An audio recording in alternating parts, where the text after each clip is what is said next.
Hello നമസ്കാരം, എല്ലാവർക്കും chemistry ട്യൂട്ടോറിയലിൻ്റെ ചാനലിലേക്ക് സ്വാഗതം. അപ്പോൾ ഇന്ന് ഞാൻ എത്തിയിരിക്കുന്നത് Cbseയുടെ 10th കെമിസ്ട്രിയുടെ first chapter chemical reactions and equations എന്ന് പറഞ്ഞ ചാപ്റ്ററിൻ്റെ പാർട്ട് 2 വീഡിയോ ആയിട്ടാണ്. അപ്പം ഞങ്ങൾ ഉദ്ദേശിക്കുന്നത് text book oriented complete covering ആണ്. ടെക്സ്റ്റ് ബുക്ക് കംപ്ലീറ്റ് കവർ ചെയ്തുകൊണ്ട് പോകാനാണ് ഉദ്ദേശിക്കുന്നത്. അപ്പോൾ പാർട്ട് 1 നമ്മൾ കെമിക്കൽ റിയാക്ഷൻസിനെ കുറിച്ചും ഒരു റിയാക്ഷൻ കണ്ടു കഴിഞ്ഞാൽ അത് എങ്ങനെ ഒരു കെമിക്കൽ റിയാക്ഷൻ ആണ് എന്ന് മനസ്സിലാക്കാൻ ആവശ്യമായ ക്യാരക്ടറിസ്റ്റിക്സ്, മെയിനായിട്ടുള്ള 5 ക്യാരക്ടറിസ്റ്റിക്സ് നമ്മൾ ഡിസ്കസ് ചെയ്ത് കഴിഞ്ഞു അല്ലേ. ഇന്ന് നമ്മൾ കെമിക്കൽ ഇക്വേഷൻസിനെ കുറിച്ചൊക്കെയാണ് ഡിസ്കസ് ചെയ്യാൻ പോകുന്നത്. അതിനു മുന്നേ ഞങ്ങളുടെ ചാനൽ ആദ്യമായി കാണുകയാണെങ്കിൽ സബ്സ്ക്രൈബ് ചെയ്ത് തൊട്ടടുത്തുള്ള ബെല്ലൈക്കൺ ക്ലിക്ക് ചെയ്യൂ. ചാനൽ ഇഷ്ടപ്പെട്ടെങ്കിൽ ലൈക്ക് ചെയ്യാനും ഷെയർ ചെയ്യാനും മറക്കരുത്. അപ്പം നമുക്ക് കിടക്കാം, ക്ലാസ്സിലേക്ക് തുടങ്ങാം. കെമിക്കൽ റിയാക്ഷൻ നമ്മൾ പറഞ്ഞു. കെമിക്കൽ റിയാക്ഷൻ എന്ന് പറഞ്ഞു കഴിഞ്ഞാൽ ഒരു റിയാക്ഷൻ നടത്തി പുതിയൊരു സബ്സ്റ്റൻസ്, നമ്മൾ ഇനീഷ്യലി എടുത്ത സാധനം അല്ലാതെ നമുക്ക് പുതിയൊരു പ്രൊഡക്റ്റ് കിട്ടുന്നു. അതാണ് കെമിക്കൽ റിയാക്ഷനിൽ നടക്കുന്നത് അല്ലേ. അപ്പം ഇങ്ങനെ നടക്കുന്ന കെമിക്കൽ റിയാക്ഷൻ നമ്മൾ ഈസി ആയിട്ട് നമുക്ക് എക്സ്പ്രസ് ചെയ്യണം. ഓക്കെ, നമ്മൾ എടുക്കുന്ന സാധനങ്ങളൊക്കെ നമ്മൾ വേർഡ്സിൽ എഴുതാമെന്ന് വിചാരിച്ചാൽ അത് വളരെ ലെങ്തി ആയിപ്പോകും. അപ്പം നമുക്ക് ഈസി ആയിട്ട് ഒറ്റ ലൈനിൽ നമുക്ക് സിംപ്ലിഫൈ ചെയ്ത് എഴുതണം. അതെങ്ങനെ എഴുതും? നമ്മൾ കെമിക്കൽ റിയാക്ഷനിൽ എടുക്കുന്ന റിയാക്റ്റൻറ്റിൻ്റെയും ഉണ്ടാവുന്ന പ്രൊഡക്റ്റിൻ്റെയൊക്കെ സിമ്പിൾസ് അല്ലെങ്കിൽ ഫോർമുല ഉപയോഗിച്ച് നമുക്കതിനെ എഴുതാൻ പറ്റും. അങ്ങനെ എഴുതുന്നതിനെയാണ് നമ്മൾ കെമിക്കൽ ഇക്വേഷൻസ് എന്ന് പറയുന്നത്. So what is chemical equation? It is a representation of a chemical reaction in terms of symbols and formulae of reactant and product. പ്രൊഡക്റ്റിൻ്റെയും റിയാക്റ്റൻറ്റിൻ്റെയും സിമ്പിൾസ് അല്ലെങ്കിൽ ഫോർമുല ഉപയോഗിച്ച് കെമിക്കൽ റിയാക്ഷനെ റെപ്രസെൻറ്റ് ചെയ്യുന്നതിനെയാണ് നമ്മൾ എന്ത് പറയുന്നത്? കെമിക്കൽ ഇക്വേഷൻസ് എന്ന് പറയുന്നത്. ഫോർ എക്സാമ്പിൾ, നമ്മൾ ആദ്യം ചെയ്ത റിയാക്ഷനിലെ സിങ്ക് ഗ്രാനുകളുടെ അകത്ത് സൾഫ്യൂരിക് ആസിഡ് ആഡ് ചെയ്യുന്ന റിയാക്ഷൻ, സിങ്കിൻ്റെ ഫോർമുല എഴുതി. സിങ്കിൻ്റെ ഫോർമുല എന്താ? Zn. Sulphuric acid H2SO4 sulphuric acid. Okay, then അപ്പോൾ നമുക്ക് എന്ത് കിട്ടി? ഇത് രണ്ടും കൂടി റിയാക്ട് ചെയ്തപ്പോൾ നമുക്ക് സിങ്ക് സൾഫേറ്റ് എന്ന് പറഞ്ഞ ഒരു പ്രൊഡക്റ്റ് കിട്ടി. കൂടെ ആരും ഉണ്ടായി? ഗ്യാസും കൂടി ഉണ്ടായി. ഏത് ഗ്യാസാ? ഹൈഡ്രജൻ ഗ്യാസ് ഇവോൾവ് ചെയ്തു. ഇത് കഴിഞ്ഞ വീഡിയോയിൽ നമ്മൾ പറഞ്ഞിട്ടുണ്ടായിരുന്നു. സിങ്ക് സൾഫേറ്റ് ഫോം ചെയ്ത് കണ്ടോ. ഇങ്ങനെ നമ്മൾ സിമ്പിൾസ് ഫോർമുല അല്ലെങ്കിൽ ഫോർമുലയുടെ രൂപത്തിൽ നമ്മൾ എഴുതുന്നതിനെയാണ് നമ്മൾ കെമിക്കൽ ഇക്വേഷൻസ് എന്ന് പറയുന്നത്. അപ്പോൾ ഒരു കെമിക്കൽ ഇക്വേഷൻസ് നോക്കിയേ. ലെഫ്റ്റ് സൈഡിൽ നമ്മൾ ആരെയാ ഇട്ടത്? റിയാക്ടൻറ്റ്. ഇനീഷ്യലി നമ്മൾ എടുത്ത സബ്സ്റ്റൻസിനെ റിയാക്ടൻറ്റ് എന്ന് പറയുന്നു അല്ലെ. കെമിക്കൽ റിയാക്ഷനിൽ പാർട്ടിസിപ്പേറ്റ് ചെയ്യുന്ന ആൾക്കാരെയാണ് റിയാക്ടൻറ്റ് എന്ന് പറയുന്നത്. അവരെപ്പോഴും എവിടെ വെക്കും? LHS ലെഫ്റ്റ് സൈഡിൽ വെക്കും. ഇനി ഒന്ന് കൂടുതൽ ആൾക്കാരുണ്ടെങ്കിൽ, if more than one reactant putting plus sign in between them, അവർക്കിടയിൽ എന്ത് ചെയ്യുക? ഒരു പ്ലസ് സൈൻ ഇട്ട് കൊടുക്കുക. ഓക്കെ, അങ്ങനെ റിയാക്റ്റൻ്റ് റിയാക്ട് ചെയ്ത് കിട്ടുന്ന പ്രൊഡക്റ്റ് നമ്മൾ എപ്പോഴും ഒരു ഏരോ മാർക്ക് വെച്ചിട്ടാണ് ഇൻഡിക്കേറ്റ് ചെയ്യുക. ഏരോ മാർക്ക് ഇട്ടിട്ട് പ്രൊഡക്റ്റ് ചെയ്യുക. If more than one product is the putting plus sign in between them. Okay, clear ആയി എന്ന് വിചാരിക്കുന്നു. അപ്പോൾ എപ്പോഴും റൈറ്റ് സൈഡിൽ എന്തുണ്ടാവും? പ്രൊഡക്റ്റ്, ലെഫ്റ്റ് സൈഡിൽ റിയാക്റ്റൻ്റും ഉണ്ടാവും. ക്ലിയർ ആയല്ലോ കെമിക്കൽ ഇക്വേഷൻ എന്താണ്? ഏറ്റവും സിംപ്ലിഫൈ ചെയ്തിട്ട് നമുക്ക് കാര്യം മനസ്സിലാവും. ഇനി ഇങ്ങനെ എഴുതുന്ന കാര്യം കുറച്ചും കൂടി ഇൻഫോർമേറ്റീവ് ആയാലോ? അത് കുറച്ചും കൂടി കാര്യങ്ങൾ മനസ്സിലാവാൻ വേണ്ടി ഹെൽപ്ഫുൾ അല്ലേ? അങ്ങനെയുള്ള ഇക്വേഷൻസിനെയാണ് നമ്മൾ ഇൻഫോർമേറ്റീവ് ഇക്വേഷൻസ് അല്ലെങ്കിൽ ഇൻഫർമേഷൻ ഗിവിംഗ് ഇക്വേഷൻസ് എന്ന് പറയുന്നത്. That means the equation which gives more information about the chemical reaction. That is informative equation. Okay. Such a type of equations can be made more informative in 3 ways. 3 വിധത്തിൽ അവർ more informative ഇങ്ങനെയുള്ള reactions ഏതൊക്കെ കാര്യത്തിലാ? By indicating the physical state of the reactant and product. Okay, ഇതെന്താ ഉദ്ദേശിക്കുന്നത്? നമ്മൾ എടുത്തിരിക്കുന്ന reactant, product, അവരുടെ state കൂടി മനസ്സിലാക്കി തരുന്നു. ദാറ്റ് മീൻസ് അവർ ഏത് സ്റ്റേറ്റിലാണ് റിയാക്ഷനിൽ പാർട്ടിസിപ്പേറ്റ് ചെയ്യുന്നത്. Whether it is solid, liquid, gas. എടുത്തിരിക്കുന്ന സാധനം സോളിഡ് ആണോ, ലിക്വിഡ് ആണോ, ഗ്യാസ് ആണോ എന്ന് മനസ്സിലാവാൻ വേണ്ടി എന്ത് ചെയ്യുന്നു? അവരെ നമ്മൾ ബ്രാക്കറ്റിൽ അവരുടെ ചെറിയൊരു സോളിഡ് ആണെങ്കിൽ S എന്ന് ബ്രാക്കറ്റ് കൊടുക്കും, ലിക്വിഡ് ആണെങ്കിൽ L അല്ലെങ്കിൽ അക്വസ് എന്ന് കൊടുക്കും. കണ്ടോ? ഒരു എക്സാമ്പിൾ നമ്മൾ എടുത്തിരിക്കുന്ന സെയിം എക്സാമ്പിൾ ആണ് അവരും എടുത്തിരിക്കുന്നത്. ഇത് ടെക്സ്റ്റ് ബുക്കിൽ കൊടുത്തിരിക്കുന്ന എക്സാമ്പിൾ ആണ്. Zinc sulphate aqueous, H2 gas. കണ്ടോ? G. ഓക്കെ, അപ്പം സോളിഡ്, ലിക്വിഡ്, ഗ്യാസ് എന്നൊക്കെ ഉള്ളതിൻ്റെ അബ്രിവേഷൻസ് ഇവിടെ എഴുതിയിട്ടാണ് നമ്മൾ ഇൻഡിക്കേറ്റ് ചെയ്യുന്നത്. അപ്പം ബ്രാക്കറ്റ് കണ്ടാൽ നമുക്ക് എന്ത് മനസ്സിലാവും? ഈ കെമിക്കൽ റിയാക്ഷനിൽ പാർട്ടിസിപ്പേറ്റ് ചെയ്ത റിയാക്റ്റൻറ്റിൻ്റെ അല്ലെങ്കിൽ പ്രൊഡക്റ്റിൻ്റെ സ്റ്റേറ്റ്, ഫിസിക്കൽ സ്റ്റേറ്റ് ഏതൊക്കെയാണെന്ന് നമുക്ക് മനസ്സിലാവും. Okay, then bye indicating the heat changes taking place in the reaction, heat changes നടക്കുന്നുണ്ടോ എന്ന് ചില ഇക്വേഷൻസ് തരുന്നുണ്ട്. ഞാൻ 2 ടൈപ്പ് ഓഫ് ഹീറ്റ് ചേഞ്ചസ് ഉണ്ടാവുന്നു എന്ന് പറഞ്ഞിട്ടുണ്ട്. അങ്ങനെയുള്ള റിയാക്ഷന് പേരും പറഞ്ഞിട്ടുണ്ട്, എൻഡോതേർമിക് ആൻഡ് എക്സോതേർമിക്. എക്സോതേർമിക് എന്ന് പറഞ്ഞാൽ ഹീറ്റ് ലിബറേറ്റ് ചെയ്യുന്ന റിയാക്ഷൻ. ഓക്കെ, ഹീറ്റ് ലിബറേറ്റ് ചെയ്യുന്ന പറഞ്ഞാൽ ഒരു റിയാക്ഷൻ നടക്കുമ്പോൾ ചൂട് ഉണ്ടാവും, ചൂട് പ്രൊഡ്യൂസ് ചെയ്യും അല്ലേ. പ്രൊഡ്യൂസ് ചെയ്യുക എന്ന് പറഞ്ഞാൽ അത് പ്രൊഡക്റ്റ് സൈഡിൽ വരുന്നു. അപ്പം ഹീറ്റ് എന്നുള്ളത് പ്രൊഡക്റ്റ് സൈഡിൽ എഴുതിയാൽ that means the reaction is N exothermic reaction. Okay, whether the heat is in the reactant side, reactant സൈഡിലാണ് ഹീറ്റ് എഴുതിയിട്ടുണ്ടെങ്കിൽ എന്താണ് മീൻ ചെയ്യുന്നത്? ആ റിയാക്ഷന് ഹീറ്റ് ആവശ്യമാണ്. ആ റിയാക്ഷൻ നടക്കുമ്പോൾ ഹീറ്റ് അബ്സോർബ് ചെയ്തിട്ടാണ് റിയാക്ഷൻ നടക്കുന്നത്. ഓക്കെ, അപ്പം അതിൻ്റെ മീനിങ് എന്താ? The reaction is endothermic. കണ്ടോ? അപ്പം ഹീറ്റ് എഴുതിയിരിക്കുന്ന സൈഡ് വെച്ചിട്ട് നമുക്ക് ആ റിയാക്ഷൻ എക്സോതേർമിക് ആണോ എൻഡോതേർമിക് ആണോ എന്ന് മനസ്സിലാവും. ഹീറ്റ് പ്രൊഡക്റ്റ് സൈഡിലാണെങ്കിൽ അത് എക്സോതേർമിക്, ഹീറ്റ് ലിബറേറ്റ് ചെയ്യുന്ന റിയാക്ഷൻ ആണ്. Whether the heat is in the reactant side ആണെങ്കിൽ it is endothermic reaction. That means the reaction require heat. Reaction നടക്കണമെങ്കിൽ എന്ത് വേണം? ഹീറ്റ് വേണം. That is endothermic reaction. കണ്ടോ? ഇൻഫർമേഷൻസ് കൂടുതൽ കിട്ടിയില്ലേ? Then by indicating the condition under which the reaction take place, ഏത് കണ്ടീഷനിലാണ് reaction നടക്കുന്നത് അതാണ് മൂന്നാമത്തെ കാര്യം. ഏത് കണ്ടീഷൻ എന്ന് പറഞ്ഞാൽ ചൂട് കൊടുക്കുന്നുണ്ടോ അല്ലെങ്കിൽ എന്തെങ്കിലും കാറ്റലിസ്റ്റ് ആഡ് ചെയ്യുന്നുണ്ടോ. ഇവിടെ ഒരു ഇക്വേഷൻ നോക്കിയേ. ഇവിടെ ഏരോ മാർക്കിന്റെ മുകളിൽ ഒരു ഡെൽറ്റ ട്രയാങ്കിൾ ചിഹ്നം കണ്ടോ? ഇങ്ങനെയുള്ള ട്രയാങ്കിൾ ചിഹ്നം എന്ന് പറയുന്നത് ഹീറ്റ് സൈൻ ആണ്.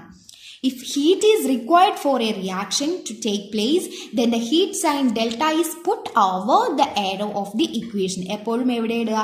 ഏരോ മാർക്കിന് മുകളിൽ ഒരു ഡെൽറ്റ സൈൻ, ഓക്കെ, ട്രയാങ്കിൾ പോലുള്ള ചിഹ്നം കൊടുക്കുന്നു. അപ്പൊ ട്രയാങ്കിൾ കണ്ടാൽ അത് ഇൻഡിക്കേറ്റ് ചെയ്യുന്നത് the reaction required heat. Okay, ഹീറ്റിന്റെ പ്രസൻസിലാണ് നടക്കുന്നത്. ഇനി കാറ്റലിസ്റ്റോ മറ്റോ ആഡ് ചെയ്യുന്നുണ്ടെങ്കിൽ നമുക്ക് മുകളിൽ ഏരോ മാർക്കിന് മുകളിലോ താഴെയോ ആയിട്ട് നമുക്ക് എന്ത് ചെയ്യാം? ആഡ് ചെയ്യുന്ന കാറ്റലിസ്റ്റിന്റെ ഫോർമുല നമുക്ക് എഴുതാൻ വേണ്ടി പറ്റും. ഓക്കെ, അപ്പം ഇൻഫർമേറ്റീവ് ഇക്വേഷൻ എന്ന് പറഞ്ഞു കഴിഞ്ഞാൽ such equations giving more information regarding the chemical reaction. ഒരു കെമിക്കൽ റിയാക്ഷൻ നടക്കുന്നതിനെ കുറിച്ച് മോർ ആയിട്ട് ആ റിയാക്ഷന്റെ കണ്ടീഷൻസ് ഇൻഫർമേഷൻ തരുന്നു. ആ റിയാക്ഷനുമായിട്ട് ബന്ധപ്പെട്ട മോർ ഇൻഫർമേഷൻ തരുന്ന ആൾക്കാരാണ് ഇൻഫർമേറ്റീവ് ഇക്വേഷൻ എന്ന് പറയുന്നത്. അപ്പൊ കെമിക്കൽ ഇക്വേഷൻസ് ക്ലിയർ ആയല്ലോ. ഇനി അടുത്ത കാര്യമാണ് balanced and unbalanced chemical equations എന്ന് പറയുന്നത്. ബാലൻസിങ് എന്ന് പറയുമ്പോൾ നമുക്ക് എപ്പോഴും വെയിങ് മെഷീനെയാണ് ഓർമ്മ വരിക അല്ലെ. എപ്പോഴും നമ്മുടെ കെമിക്കൽ ഇക്വേഷൻ ബാലൻസ്ഡ് ആയിരിക്കണം. എന്തുകൊണ്ട്? Laws of conservation of mass ഒരു ലോ പറയാണ്. എന്താ ലോ നോക്കാം. Matter can neither be created nor destroyed in a chemical reaction. എന്താ പറയുന്നത്? ഒരു കെമിക്കൽ റിയാക്ഷൻ നടക്കുമ്പോൾ മാറ്റർ നശിക്കുകയോ അല്ലെങ്കിൽ പുതുതായിട്ട് ക്രിയേറ്റ് ചെയ്യുകയോ ചെയ്യില്ല. മാറ്റർ എന്ന് പറഞ്ഞാൽ എന്താ? Anything which occupies space and anything which has mass and occupies space are called matter അല്ലേ. എന്താ പറയുന്നത്? മാസ് ഉള്ളതും എന്നാൽ ഒക്കുപ്പൈ ചെയ്യാൻ നിലനിൽക്കാൻ സ്പേസും വേണം. അതിനെയാണ് നമ്മൾ മാറ്റർ എന്ന് പറയുന്നത്. വിട്ടേക്ക്, അതൊക്കെ വിട്ടേക്ക്. Laws of conservation of mass എന്ന് പറഞ്ഞാൽ ഈ ഇക്വേഷൻ വെച്ച് നമുക്ക് പറയാം. എത്ര സിങ്ക് എടുത്തോ അത്ര തന്നെ സിങ്ക് എന്തിലുണ്ടായിരിക്കണം? റിയാക്ഷൻ കഴിഞ്ഞ് കിട്ടുന്ന പ്രൊഡക്റ്റിലും ഉണ്ടായിരിക്കണം. എത്ര ഹൈഡ്രജൻ എടുത്തോ അത്ര തന്നെ ഹൈഡ്രജൻ എന്തിലുണ്ടായിരിക്കണം? റിയാക്ട് ചെയ്ത് കഴിഞ്ഞാൽ പ്രൊഡക്റ്റിലുണ്ടാകും. That means a balanced chemical equation has an equal number of atoms of different elements in the reactant and product. റിയാക്റ്റന്റിലും പ്രൊഡക്റ്റിലും ഉള്ള നമ്പർ ഓഫ് ആറ്റം എപ്പോഴും ഈക്വൽ ആയിരിക്കണം. എത്ര നമ്പർ ഓഫ് മോൾസ് റിയാക്റ്റന്റ് സൈഡിലുള്ളോ അത്ര തന്നെ എന്തിലും ഉണ്ടായിരിക്കണം? പ്രൊഡക്റ്റ് സൈഡിലും ഉണ്ടായിരിക്കണം. ഓക്കെ, ഒന്നും തന്നെ പുതുതായിട്ട് ഉണ്ടാവില്ല, നശിക്കൂല. അപ്പൊ എടുത്ത സാധനം അതുപോലെ തന്നെ പ്രൊഡക്റ്റിൽ ഉണ്ടായിരിക്കണം. നമ്പർ ഓഫ് ആറ്റംസ് തുല്യമായിരിക്കണം. അൺബാലൻസ്ഡ് എന്തായിരിക്കും? അങ്ങനെ കെമിക്കൽ ഇക്വേഷൻസിനെ കുറിച്ച് വലിയ ധാരണയൊന്നും ഇല്ലാത്ത ആൾക്കാർ എന്ത് ചെയ്യും? ചുമ്മാ സിമ്പിൾസ് മാത്രം ആഡ് ചെയ്ത് പ്രൊഡക്റ്റ് അങ്ങ് ഫോം ചെയ്ത് വെക്കും. അതായത് സ്കെലിറ്റൽ ഇക്വേഷൻ, ഒന്നും നമ്മൾ ബാലൻസ് ഒന്നും ചെയ്യാത്ത സ്കെലിറ്റൽ ഇക്വേഷൻ, അങ്ങനെ പറയാം, സ്കെലിറ്റൽ ഫോം. ഓക്കെ, ബാലൻസ്ഡ് എന്ന് പറഞ്ഞാൽ എന്താ? വെയിങ് മെഷീൻ പോലെ രണ്ട് ഭാഗവും ഒരേപോലെ നിൽക്കണം, ഈക്വൽ ബാലൻസ് ചെയ്ത് നിൽക്കണം. ഓക്കെ, അപ്പൊ ബാലൻസ് അല്ലെങ്കിൽ നമ്മൾ എന്ത് ചെയ്യണം? ബാലൻസ് ചെയ്യണം. അപ്പൊ ബാലൻസ് ചെയ്യേണ്ടതിന്റെ ഇമ്പോർട്ടൻസ് മനസ്സിലായല്ലോ. Laws of conservation of mass പറയുന്നുണ്ട് കെമിക്കൽ റിയാക്ഷൻ വഴി മാസ് വെയിറ്റ് കുറഞ്ഞു പോകുന്നില്ല, ഈക്വൽ ആയിരിക്കണം. റിയാക്റ്റൻ സൈഡിൽ എത്രയുണ്ടോ അത്ര തന്നെ പ്രൊഡക്റ്റിലും ഉണ്ടായിരിക്കണം എന്ന് പറഞ്ഞു. ഓക്കെ, അപ്പം ഇക്വേഷൻ ഷുഡ് ബി ബാലൻസ്ഡ്, എപ്പോഴും ബാലൻസ്ഡ് ചെയ്യണം. അപ്പം നമ്മൾ ബാലൻസിങ് പഠിക്കാൻ പോവുക, എങ്ങനെയാണ് ബാലൻസ് ചെയ്യാന്നുള്ളത്. ഓക്കെ, അപ്പം ബാലൻസിങ്ങിന് വേണ്ടി നമ്മൾ തിരഞ്ഞെടുക്കുന്ന മെത്തേഡ് ഏറ്റവും സിമ്പിൾ മെത്തേഡാണ് hit and trial method. Trial ചെയ്യുക, നമ്മൾ വെറുതെ ഓരോന്ന് വെച്ച് ട്രയൽ ചെയ്ത് നോക്കുക, ഇത് പോസിബിൾ ആവോ, ബാലൻസ്ഡ് ആവോ നോക്കുന്ന method hit and trial method. അപ്പോൾ ഒരു ഇക്വേഷൻ ബാലൻസ്ഡ് ആണോ എന്ന് എങ്ങനെയാണ് നോക്കുക. നമ്മൾ ആദ്യത്തെ ഇക്വേഷൻ തന്നെ നമുക്ക് തുടങ്ങാം. സിങ്ക്. ഓക്കെ, സിങ്ക് എടുത്തു. സൾഫ്യൂരിക് ആസിഡ് ഫോർമുല എന്താ? H2SO4. ഫോർമുല പഠിക്കണം സൾഫ്യൂരിക് ആസിഡിന്റെ ഒക്കെ. പിന്നെ zinc sulphate ZnSO4. Zinc sulphate എന്നൊക്കെ കേൾക്കുമ്പം എങ്ങനെയാണ് നമുക്ക് എഴുതാൻ പറ്റുക? സിങ്ക് സൾഫേറ്റ് ഫോർമുല ബൈഹാർട്ട് പഠിച്ചില്ലെങ്കിൽ നമുക്കൊരു മെത്തേഡ് ഉണ്ട് എഴുതാൻ വേണ്ടിയിട്ട്. ഓക്കെ, അതെങ്ങനെയാ നോക്കേ. Zn, സിങ്കും സൾഫേറ്റും അല്ലേ. സിങ്കിന്റെ ഫോർമുല എന്താ? Zn. നമ്മൾ ഒരു ചാർട്ട് പഠിക്കാൻ പറഞ്ഞിട്ടുണ്ട്. സിങ്ക് എന്തായിരുന്നു? Zn2+, സിങ്കിന്റെ മുകളിൽ 2+.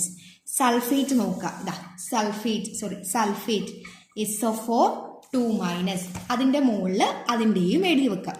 ഇനി ഫോർമുല എങ്ങനെയാ ഫോം ചെയ്യാന്ന് വെച്ച് കഴിഞ്ഞാൽ ഇതാ ആദ്യത്തെ ആള് എന്ത് ചെയ്യും? അവരുടെ ഇത് SO4 തൊട്ടപ്പുറത്താക്ക് കൊടുക്കും, പക്ഷെ താഴെയാണ് എഴുതുക. അയാളുടേത് മറ്റാക്കും കൊടുക്കും. എന്നിട്ട് എങ്ങനെ എഴുതാം? Zn ആരുടെ കിട്ടി? SO4ന്റെ കിട്ടി. SO4നോ ആരുടെ കിട്ടി? സിങ്കിന്റെ കിട്ടി. ഇനി രണ്ടും ഒരേ നമ്പർ ആണെങ്കിൽ നമുക്കത് സ്ട്രൈക്ക് ചെയ്യാം. എന്നിട്ട് എങ്ങനെ എഴുതാം? ZnSO4 എന്ന് എഴുതാം. ഓക്കെ, അപ്പൊ നമുക്ക് എഴുതാലോ ZnSO4 പ്ലസ് ആരുണ്ട്? ഹൈഡ്രജൻ ഇവോൾവ് ആവുന്നുണ്ട്. ഹൈഡ്രജൻ ഓക്സിജൻ നൈട്രജൻ അതൊക്കെ എപ്പോഴും എങ്ങനെയാ നിൽക്കുക? Hydrogen H2, oxygen O2, N2, Cl2, chlorine, bromine, ഇതൊക്കെ എന്ന് പറയുന്നത് ഇങ്ങനെയുള്ള കുറച്ച് കാര്യങ്ങൾ. ഹാലജൻസ് ഒക്കെ, പിന്നെ ഹൈഡ്രജൻ ഓക്സിജൻ നൈട്രജൻ ഇവരൊക്കെ എപ്പോഴും ഡയാറ്റോമിക് ഫോമിലാണ് എക്സിസ്റ്റ് ചെയ്യുന്നത്. ഡയാറ്റോമിക്. അപ്പം നമ്മളോട് എക്സാമിന് അല്ലെങ്കിൽ ക്വസ്റ്റ്യൻ വരുന്നത് എപ്പോഴും വേർഡ്സിൽ തന്നിട്ട്, വേർഡ്സിൽ ഇങ്ങനെ പറയും സിങ്കും സൾഫ്യൂരിക് ആസിഡും റിയാക്ട് ചെയ്തിട്ട് എന്ത് കിട്ടി? സിങ്ക് സൾഫേറ്റ് ഫോം ചെയ്തു. കൂടെ ആരും കൂടിയുണ്ട്? ഹൈഡ്രജൻ ഗ്യാസും കൂടിയുണ്ട്. അതിന്റെ കെമിക്കൽ ഇക്വേഷൻ എഴുതി ബാലൻസ് ചെയ്യുക. ഇതേ രീതിയിലായിരിക്കും ക്വസ്റ്റ്യൻ വരിക. അപ്പോൾ വേർഡ്സിൽ തന്നെ നമ്മൾ എഴുതുമ്പോൾ ശ്രദ്ധിക്കുക, ഇങ്ങനെയുള്ള എലമെന്റ്സ് ഒക്കെ എപ്പോഴും ഡയാറ്റോമിക് ഫോമിലാണ് നിൽക്കുക. ചിലപ്പോൾ സ്കെലറ്റൽ ഇക്വേഷൻ തന്നിട്ട് ബാലൻസ് ചെയ്യാനും ചോദിക്കാം. രണ്ട് രീതിയിലും ക്വസ്റ്റ്യൻ വരാം. അപ്പം ഇത് ക്ലിയർ ആയല്ലോ. ഇനി എന്ത് ചെയ്യണം? ഇനി നമ്മൾ ബാലൻസിങ് നോക്കാൻ പോവാണേ. ഇതാ ഈ ഭാഗത്ത് നമ്മൾ പറയുന്ന പേരാണ് LHS അല്ലെങ്കിൽ റിയാക്റ്റന്റ് എന്ന് എഴുതാം നിങ്ങളുടെ ഇഷ്ടം പോലെ. ഈ ഭാഗം RHS, that means right hand side, റൈറ്റിലുള്ള ഭാഗം, ലെഫ്റ്റിലുള്ള ഭാഗം. ഇനി എന്ത് ചെയ്യുക? എലമെന്റ്, ഓരോ സൈഡിലുള്ള എലമെന്റ് നോക്കുക. ഫസ്റ്റ് എലമെന്റ് ആരാ? സിങ്ക്. പിന്നെ ആരുണ്ട്? ഹൈഡ്രജൻ ഉണ്ട്, സൾഫർ ഉണ്ട്, പിന്നെ ആരുണ്ട്? ഓക്സിജൻ ഉണ്ട്. LHSലും ഉണ്ട്, RHSലും ഉണ്ട്. LHSലുള്ള ആൾ എന്തായാലും എവിടെ ഉണ്ടാവും? RHSൽ ഉണ്ടാവും. ഇനി നോക്കാം. ഓക്കെ, LHS ഈ ഭാഗത്ത് എത്ര സിങ്ക് ഉണ്ട്? ഈ ഭാഗത്ത് ഒരു സിങ്ക്. ഇനി ഹൈഡ്രജൻ നോക്ക്, എത്ര ആളുണ്ട്? 2 ഹൈഡ്രജൻ. ഇത് കോയിഫിഷ്യന്റ് അല്ല കേട്ടോ. കോയിഫിഷ്യന്റ് ആകുമ്പം നമുക്ക് കോയിഫിഷ്യന്റ് ഇല്ലെങ്കിൽ അതിന്റെ അർത്ഥം 1 എന്നാണ്. ഓക്കെ, ദെൻ ഇവിടെ സൾഫർ ഉണ്ട്, സൾഫർ 1 ആണ്. ഓക്സിജൻ 4 ഉണ്ട്, 4 ഓക്സിജൻ. ഇനി RHSൽ നോക്കല്ല, സിങ്ക് എത്രയുണ്ട്? ഒരു സിങ്ക് ഉണ്ട്. എത്ര ഹൈഡ്രജൻ ഉണ്ട്? 2 ഹൈഡ്രജൻ ഉണ്ട്. എത്ര സൾഫർ ഉണ്ട്? ഒരു സൾഫർ ഉണ്ട്. ഓക്സിജനോ? 4 ഓക്സിജൻ. നോക്കിയേ, 1 1 2 2 1 1 4 4. ഓക്കെ, രണ്ടും ഈക്വൽ ആണല്ലോ. ഇതിനെയാണ് ബാലൻസ്ഡ് ഇക്വേഷൻ എന്ന് പറയുന്നത്. റിയാക്ടൻറ്റ് സൈഡിലുള്ളതിൻ്റെ അത്ര തന്നെ എണ്ണം പ്രൊഡക്റ്റിലും ഉണ്ടാവും. അപ്പോൾ ഇങ്ങനെ എഴുതിയിട്ടാണ് നമ്മൾ ഇക്വേഷൻ ബാലൻസ്ഡ് ആണോ എന്ന് നോക്കുക. ഇങ്ങനെ എഴുതിയിട്ട് ഇക്വേഷൻ ബാലൻസ്ഡ് അല്ലെങ്കിൽ നമുക്ക് നമ്പർ മൾട്ടിപ്ലൈ ചെയ്തിട്ട് ബാലൻസ് ചെയ്യാൻ വേണ്ടി പറ്റും. നമ്പർ നമ്മളിവിടെ കോയിഫിഷ്യൻറ്റിൻ്റെ ഭാഗത്ത് നമ്മൾ എന്ത് ചെയ്യുക, എത്രയാണോ നമുക്ക് ആഡ് ചെയ്യേണ്ടത് അത് വെച്ച് മൾട്ടിപ്ലൈ ചെയ്തിട്ട് നമ്മൾ ബാലൻസ്ഡ് ആക്കുകയാണ് വേണ്ടത്. ഫോർ എക്സാമ്പിൾ അടുത്ത ഇക്വേഷൻ എഴുതാം. ഹൈഡ്രജൻ ഓക്സിജനുമായിട്ട് റിയാക്ട് ചെയ്യുന്നു. എന്നിട്ട് എന്ത് കിട്ടി? H2O കിട്ടി. ഓക്കെ, H2O കിട്ടി. നോക്കിയേ, എലമെന്റ് ഹൈഡ്രജൻ ഉണ്ട്, ഓക്സിജൻ ഉണ്ട്, LHS ഉണ്ട്, RHS. ഓക്കെ, എക്സാമിന് എഴുതുമ്പം എലമെന്റ് LHS RHS എന്നൊക്കെ പറഞ്ഞ് എഴുതുമ്പോൾ കുറച്ചും കൂടി ഇംപ്രസ്ഡ് ആവും. അപ്പം അതേ രീതിയിൽ ഫോളോ ചെയ്യാൻ നോക്കുക. ഹൈഡ്രജൻ ഇവിടെ എത്രയുണ്ട്? 2. ഓക്സിജനോ 2. ഇവിടെ നോക്കിയേ, ഹൈഡ്രജൻ എത്രയുണ്ട്? 2. ഓക്സിജനോ 1. ഓക്കെ, അപ്പം നോക്കിയേ, ഹൈഡ്രജൻ ബാലൻസ്ഡ് ആണ്. ഓക്സിജൻ ഇവിടെ 2 ഉണ്ട്, ഇവിടെ 1 ഉള്ളൂ. അപ്പം എന്ത് ചെയ്യാം, നമുക്ക് ഇവിടെ 2 ആഡ് ചെയ്ത് കൊടുക്കാം. ഒരു കാര്യം ശ്രദ്ധിക്കണം, ഇവിടെ 2 ആഡ് ചെയ്ത് കഴിഞ്ഞാൽ കോഎഫിഷ്യൻ്റ് ആയിട്ട് 2 ആഡ് ചെയ്ത് കഴിഞ്ഞാൽ അത് ഹോൾ കോമ്പൗണ്ടിന് ബാധകമായിരിക്കും. ഓക്കെ, അപ്പോൾ ഇവിടെ ഓക്സിജൻ 2 ആയല്ലോ, ഓക്സിജൻ 2 ആയി, ബാലൻസ്ഡ് ആയി.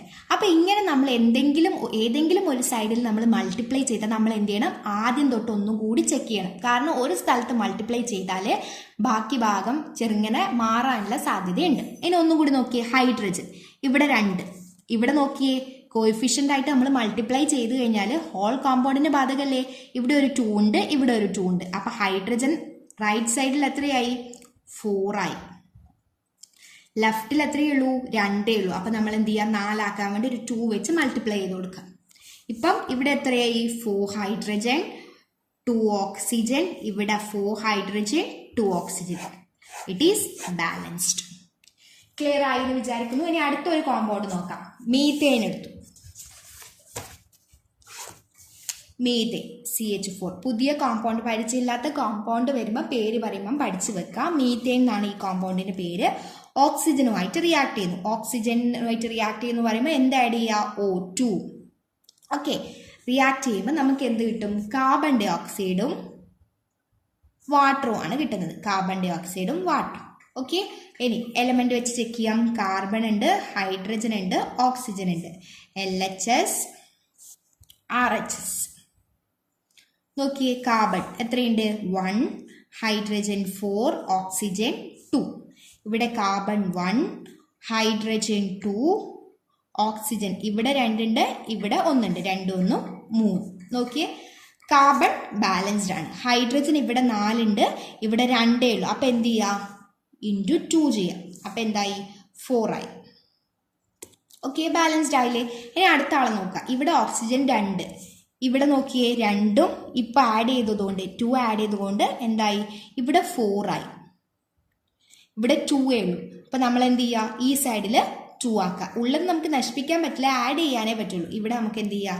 2 ആഡ് ചെയ്ത് കഴിഞ്ഞാൽ ഇവിടെയും 4 ആയി, ഇവിടെയും 4 ആയി. അപ്പം ഇവിടുത്തെ എന്തായി? 1 4 4, 1 4 4. കണ്ടോ? ബാലൻസ്ഡ് ആയില്ലേ? ഇങ്ങനെയാണ് ബാലൻസ് ചെയ്യുക. ഇനി നമുക്ക് വേറെ ഒന്ന് എടുത്ത് നോക്കാം. Copper sulphate. കോപ്പർ സൾഫേറ്റ് എങ്ങനെയാ? കോപ്പർ സൾഫേറ്റിന്റെ ഫോർമുല എഴുതുക. കോപ്പറും സൾഫേറ്റും Cu. Cuൻ്റെത് 2+ ആണ്. സൾഫേറ്റിൻ്റെതോ SO4. SO4 നോക്ക്, സൾഫേറ്റിന്റെ SO4 2-. അപ്പം എന്ത് ചെയ്യുക? ക്രോസ് ചെയ്ത് എഴുതുക. Cu 2 SO4 2. രണ്ടും ഒരേ നമ്പർ ആകുമ്പോൾ നമുക്കത് വേണ്ട നോക്കാം. Cu SO4. ഓക്കെ, അപ്പം നമ്മൾ എന്തെടുത്തു? കോപ്പർ സൾഫേറ്റ് എടുത്തു. കോപ്പർ സൾഫേറ്റിന്റെ കൂടെ സോഡിയം ഹൈഡ്രോക്സൈഡ്. സോഡിയം ഹൈഡ്രോക്സൈഡ് എന്ന് പറയുമ്പോൾ സോഡിയത്തിന്റെ ഫോർമുല Na+ ആണ്. പ്ലസ് എന്ന് പറയുമ്പോൾ 1. ഓക്കെ, ഹൈഡ്രോക്സൈഡ് എന്ന് പറയുമ്പോൾ OH ആണ്. OH എന്ന് പറയുന്ന ഹൈഡ്രോക്സൈഡ് 1 അല്ലേ? -1. ഓക്കെ, എന്ത് ചെയ്യുക? ക്രോസ് ചെയ്ത് എഴുതാം. അപ്പം Na1 OH1. അപ്പോൾ 1 ആയതുകൊണ്ട് നമുക്ക് എഴുതേണ്ട ആവശ്യമില്ല, NaOH എന്ന് എടുക്കാം. Plus NaOH. കണ്ടോ? ഇതേ രീതിയിലാണ് നമ്മൾ ഫോർമുല ഉണ്ടാക്കുക. ഏറോ മാർക്ക് എഴുതൂ. കോപ്പർ സൾഫേറ്റും സോഡിയം ഹൈഡ്രോക്സൈഡും തമ്മിൽ റിയാക്ട് ചെയ്തപ്പോൾ നമുക്ക് കോപ്പർ ഹൈഡ്രോക്സൈഡ് കിട്ടി. Copper hydroxide. കോപ്പർ ഹൈഡ്രോക്സൈഡിന്റെ ഫോർമുല എങ്ങനെ എഴുതാം? കോപ്പറും കോപ്പറിന്റെ 2+ ആണ്, ഹൈഡ്രോക്സൈഡിന്റെ OH മൈനസ് ആണ്. ക്രോസ് ചെയ്യുമ്പോൾ Cu OHന്റെ -1 ഇവിടെ വരും. OHന് ആരത് വരും? 2 വരും. അപ്പം CuOH twice plus sodium sulphate വരും. സോഡിയം സൾഫേറ്റ് എങ്ങനെ വരും? സോഡിയത്തിന്റെ എത്രയാ? സോഡിയത്തിന്റെ +1, സൾഫേറ്റിന്റെ SO4 2- ക്രോസ് ചെയ്ത് എഴുതി നോക്കിയേ. Na2SO4 കണ്ടോ? കോമ്പൗണ്ട് കിട്ടിയില്ലേ? Na2SO4. ഇനി ഓരോന്നെടുത്തിട്ട് നമുക്ക് നോക്കാം. ആരൊക്കെയുണ്ട്? കോപ്പർ ഉണ്ട്, സൾഫർ ഉണ്ട്, ഓക്സിജൻ ഉണ്ട്, സോഡിയം ഉണ്ട്, ഹൈഡ്രജൻ ഉണ്ട്, LHS ഉണ്ട്, RHS ഉണ്ട്. ഓരോന്നായിട്ട് നമ്മൾ എന്ത് ചെയ്യണം? നോക്കണം. ഓക്കെ, ഓരോന്നായിട്ട് നമുക്ക് നോക്കാം. കോപ്പർ ഈ സൈഡിൽ എത്രയുണ്ട്? കോപ്പർ ഈ സൈഡിൽ 1, sulphur 1, oxygen 4 1 5 oxygen, sodium 1, hydrogen 1. ഇനി ഇപ്പുറം നോക്കാം. കോപ്പർ 1 ഉണ്ട്, സൾഫർ 1, ഓക്സിജൻ ഇവിടെ ഓക്സിജൻ എത്രയുണ്ട്? 2 ഉണ്ട്, ഇവിടെ 4 2 6 ഉണ്ട്. ഓക്കെ, ദെൻ സോഡിയം ഇവിടെ 2 ഉണ്ട്, സോ 2. ഹൈഡ്രജൻ ഇവിടെ 2. ഇനി നമുക്ക് നോക്ക് ബാലൻസ്ഡ് ആണോ എന്ന് നമുക്ക് നോക്കാം. ഇതാ ഇവിടെ 5 ഇവിടെ 6 1 2 1 2 ഇവിടെ തൊട്ട് ഇങ്ങോട്ട് അൺബാലൻസ്ഡ് ആണല്ലേ. അപ്പോൾ ഇവിടെ 6ഉം ഇവിടെ 5ഉം അല്ലേ ഉള്ളൂ. ഇവിടെ ഒരു 2 ഇട്ട് കൊടുത്തു കഴിഞ്ഞാൽ ഇവിടെ എത്ര ആളായി? 2 ഇട്ട് കൊടുത്തു കഴിഞ്ഞാൽ ഓക്സിജന്റെ എണ്ണം എന്തായി? 6ആയി. ഇവിടെ 6 ബാലൻസ്ഡ് ആയില്ലേ. ഇനി അടുത്ത ആളെ നോക്കാം. ഇവിടെ ഒരു സോഡിയം ഇവിടെ 2, ഇവിടെ 2 ഇട്ട് കൊടുത്തപ്പം സോഡിയം ബാലൻസ്ഡ് ആയി. ഇനി ഹൈഡ്രജൻ നോക്കുക. ഇവിടെ 2 ഹൈഡ്രജൻ, ഇവിടെ ഒരു ഹൈഡ്രജനേ ഉള്ളൂ, ഇവിടെ 2 ആഡ് ചെയ്തപ്പം ഇതെന്തായി? ബാലൻസ്ഡ് ആയി. സോ നമ്മൾ ഇക്വേഷൻ ഇങ്ങനെയാണ് വരുന്നത്. ബാലൻസ്ഡ് ആയില്ലേ? ഇങ്ങനെ ഓരോന്നും വെച്ച് നോക്കിയിട്ടാണ് നമ്മൾ ബാലൻസ്ഡ് ആയോന്ന് നമ്മൾ നോക്കാം. ഓക്കെ, ഇനി അടുത്ത ക്വസ്റ്റ്യൻ എന്ന് പറയുന്നത് ഹൈഡ്രജനും ക്ലോറിനും കൂടി ചേർന്നിട്ട് ഹൈഡ്രജൻ ക്ലോറൈഡ് ഫോം ചെയ്തു. ഹൈഡ്രജനും ക്വസ്റ്റ്യൻ വേർഡ്സിലാണ് തന്നിരിക്കുന്നത്. ഹൈഡ്രജനും ക്ലോറിനും കൂടി ചേർന്നിട്ട് എന്ത് ഫോം ചെയ്യുന്നു? ഹൈഡ്രജൻ ക്ലോറൈഡ് ഫോം ചെയ്തു. Hydrogen chloride. അപ്പം നമ്മൾ എന്ത് ചെയ്യണം? ഓരോന്നിൻ്റെ ഫോമുല എഴുതണം. ഹൈഡ്രജൻ എന്ന് പറയുമ്പം എപ്പോഴും എങ്ങനെയേ നിൽക്കുള്ളൂ? ഡയാറ്റോമിക്, 2 എണ്ണം ഒരുമിച്ചേ നിൽക്കുള്ളൂ. അപ്പോൾ ഫോമുല കിട്ടിയല്ലോ H2. ക്ലോറിനും അതുപോലെ തന്നെയാണ്, ഡയാറ്റോമിക് ആണ്, Cl2 ഫോമുലേ നിൽക്കുള്ളൂ. ഓക്കെ, എലമെന്റ് എപ്പോഴും അറ്റോമിസിറ്റിയിലാണ് നിൽക്കുക. Okay, atomic. Okay, diatomic formula. Hydrogen chloride എങ്ങനെയാ ഫോമുല എഴുതുക? ഹൈഡ്രജൻ ക്ലോറൈഡ് ബൈ ഹാർട്ട് പഠിക്കുക എന്ന് പറഞ്ഞാൽ കുറേ എണ്ണം പഠിക്കാനുണ്ട്. അപ്പം അത് നടക്കില്ല. ഹൈഡ്രജൻ H അല്ലേ, അതിൻ്റെ ചാർജ് എത്രയാ? +1. ക്ലോറിൻ്റെതോ -1. രണ്ടും ക്രോസ് ചെയ്ത് എഴുതി നോക്കിയേ. Hന് Clൻ്റെതും Clൻ്റെത് Hൻ്റെയും ചാർജ് 1ഉം 1 ആണ് വരിക. 1ഉം 1 ആകുമ്പോൾ എഴുതേണ്ട ആവശ്യമില്ല. So HCl. ഓക്കെ, അപ്പോൾ ഇനി എന്ത് ചെയ്യുക? ഓരോന്നും നോക്കുക. എലമെൻറ്റ് ഹൈഡ്രജൻ ഉണ്ട്, ക്ലോറിൻ ഉണ്ട്, വന്നു 2 സൈഡിലും. LHS RHS നോക്കിയേ. LHSൽ 2 ഹൈഡ്രജൻ 2 ക്ലോറിൻ, RHSൽ 1 ഹൈഡ്രജൻ 1 ക്ലോറിൻ. അപ്പം എന്ത് ചെയ്യുക? 2 മൾട്ടിപ്ലൈ ചെയ്ത് നോക്കിയേ. മൾട്ടിപ്ലൈ ചെയ്യുമ്പോൾ എന്തായി? 2 ഹൈഡ്രജനായി 2 ക്ലോറിനായി. ബാലൻസ്ഡ് ആയില്ലേ? ഇങ്ങനെയാണ് ബാലൻസ് ചെയ്യിക്കുക. ഓക്കെ, ഇനി വേറെ നോക്കാം. സോഡിയം എന്ത് ചെയ്തു? വാട്ടറുമായിട്ട് റിയാക്ട് ചെയ്തിട്ട് എന്ത് ഫോം ചെയ്തു? Sodium hydroxide.